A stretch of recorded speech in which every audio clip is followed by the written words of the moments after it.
চলে আসলাম দুনিয়ার সবচেয়ে সহজ রেসিপি নিয়ে, সেটা হলো কটকটি রেসিপি, যেটা ইদানিংকালে খুবই ভাইরাল হয়েছে। তো আমিও ট্রাই করছিলাম। আমি প্রথমেই পেরে গেছিলাম। প্রথম দিন তৈরি করার পরে ভিডিও দিছিলাম। এখানে অনেকে জিজ্ঞেস করছে আপু কেমনে বানায়, তো দিয়ে দিলাম ভিডিও। দেখো, প্রথমে কড়াইতে পরিমাণ মতো চিনি নিয়ে শিরা বানিয়ে নিতে হবে। আরেকটা উপাদান লাগবে, সেটা হচ্ছে খাবার সোডা বা বেকিং সোডা, যেটাই বলো না কেন। এই দুইটা জিনিসেই কিন্তু তৈরি হয়ে যায়। আমি এক্সট্রা করে একটু মজা করার জন্য বাদাম দিয়েছিলাম।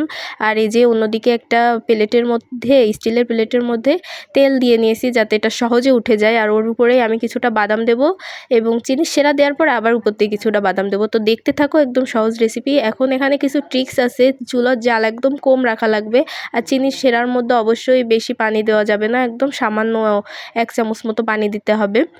আর চুলোর জাল একদম কম দেওয়া লাগবে। চুলোর উপরে রেখে যদি এই খাবার সোডা বা বেকিং সোডা দিতে যাও তাহলে কিন্তু এটা পুড়ে যাবে।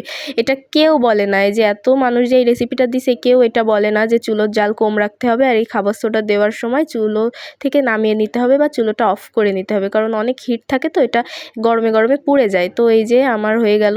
বেকিং সোডা দেওয়ার পরে চিনিটা এমন ফোম ফোম হয়ে যাবে। তারপরে এটা যেই প্লেটে তুমি সার্ভ করবা সেই প্লেটে দিয়ে নিবা সাথে সাথে, না হয় কিন্তু শক্ত হয়ে যাবে, একদম আকাটা শক্ত হয়ে যাবে।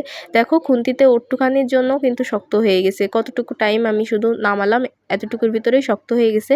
উপর দিয়ে বাদাম দিয়ে দিলাম। এখানে তোমরা তিল, অন্য অন্য বাদাম যে কোনো কিছু ডেকোরেশনের জন্য দিতে পারো, মজা লাগবে।